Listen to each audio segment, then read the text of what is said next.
Today we are going to be going through the original McGuffey's Eclectic Primer. This is the result of a question from another dear mommy that wanted to know how it is that we could use the McGuffey's Eclectic Primer to teach our children to read as just one book. So I'm going to go ahead and do this series. We're going to go lesson by lesson. Hey, I'm Monique, a pediatrician turned homeschool mom and keeper of my home. Here, I love to share family, health, home, and sustainability tips that will help to provide us with the skills and know-how that we all need to uplift and equip ourselves.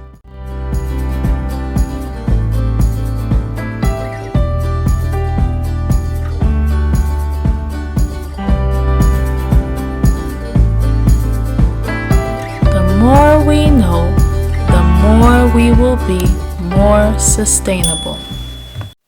So that you can have an idea of how I do it. And remember, all children, they're individuals. So we're going to want to tailor things in accordance to our child's needs, our time, our family. So this is just an inspiration for you to kind of move you in the right direction, or an example of a direction. I'm going to be going through the lesson as if I was teaching it to my little one, so that you have an idea. Okay, here we go. Introductory lesson for the original McGuffey's Eclectic Primer. Okay, ladies and little gentlemen, we are going to be entering the world of learning to read. Learning to read is so wonderful.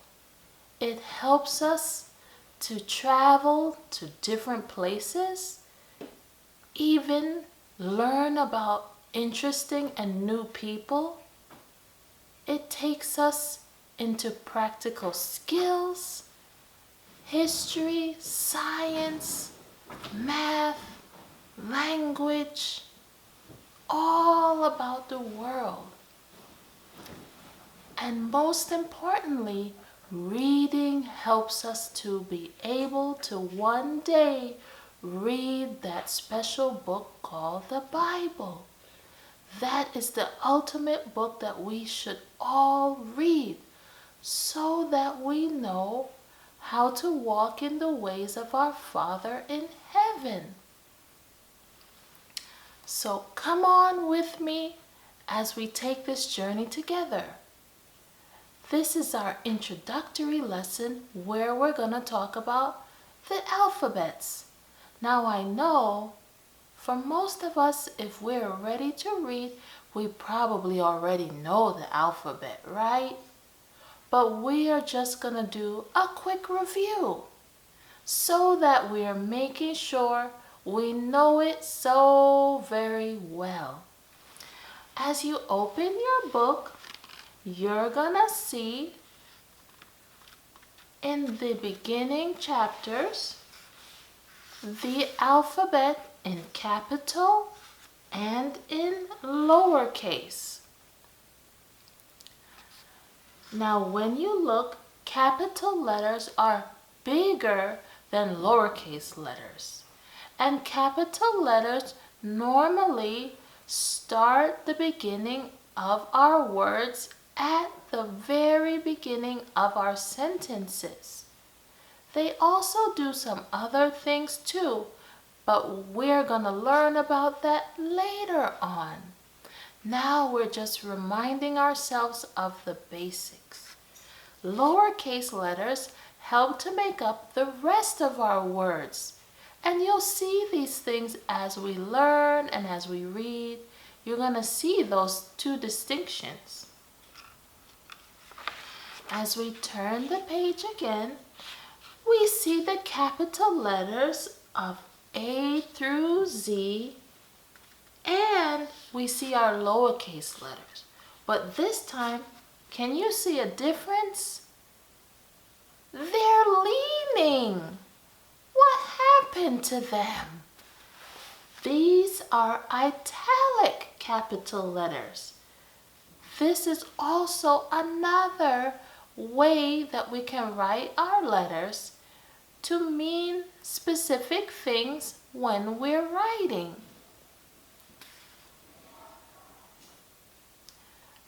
Do you know your ABCs? I know you probably do, but I'm gonna sing you a little song so that you can be reminded. Are you ready? A, B, C, D, E, F, G, H, I, J, and K, and L, M, N, O, P, Q, R, S, T, U, and V, W, and X, Y, and Z. Now I know my ABCs. Next time, won't you sing 'em with me? Okay. Okay, boys and girls, little ladies and gentlemen, I have made a book just for you, especially for the lesson that we're doing right now. It's called A to Z, Make Up the Letters and Words That Were Read to Me. Here we go.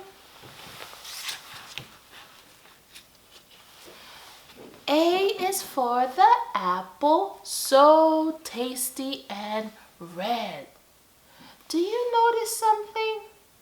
I capitalized the word apple, but I did it to all the letters because I want to remind you as I go along the book that we are listening for the letter sounds such as A in apple that help us to see the letters of the alphabet in all the different words.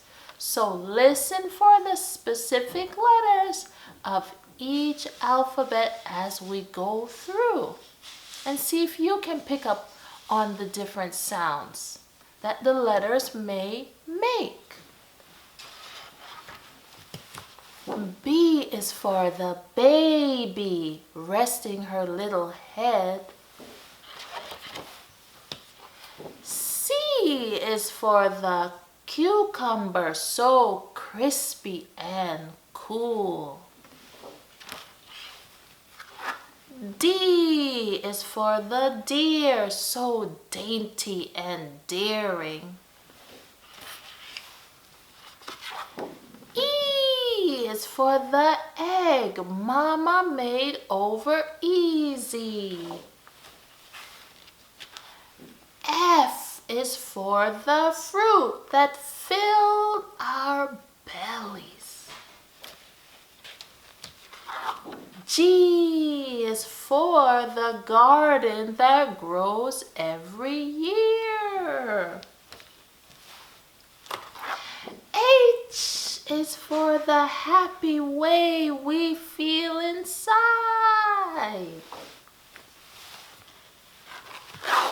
I is for the ideas that ignite our little minds. J is for the jam that jiggles in the jar. K is for the kite that keeps soaring so high. L is for the light bulb that lights up the room. M is for the moon, so magnificent in the sky.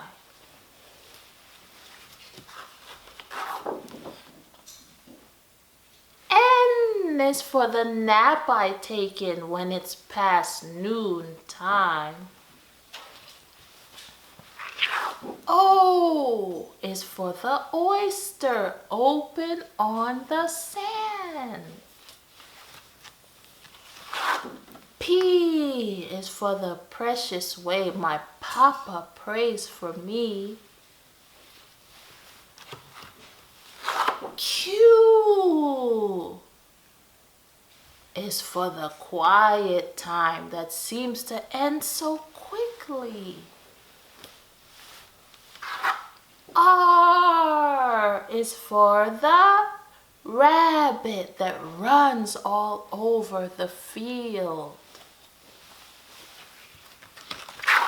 S is for the silly game my sister plays with me. T is for the tea set that holds my mommy's tea. U is for the ukulele that plays an upbeat song. V is for the violets that smell so very sweet. W is for the way we win when we keep our tempers under control.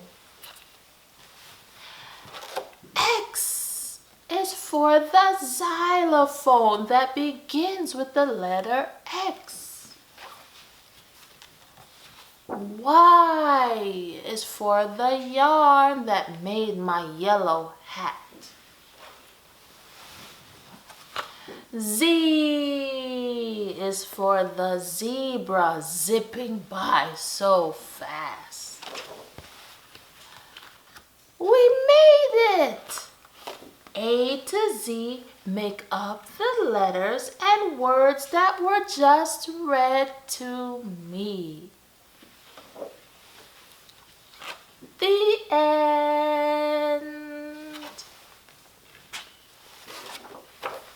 Okay, do you remember what we went through in our lesson today?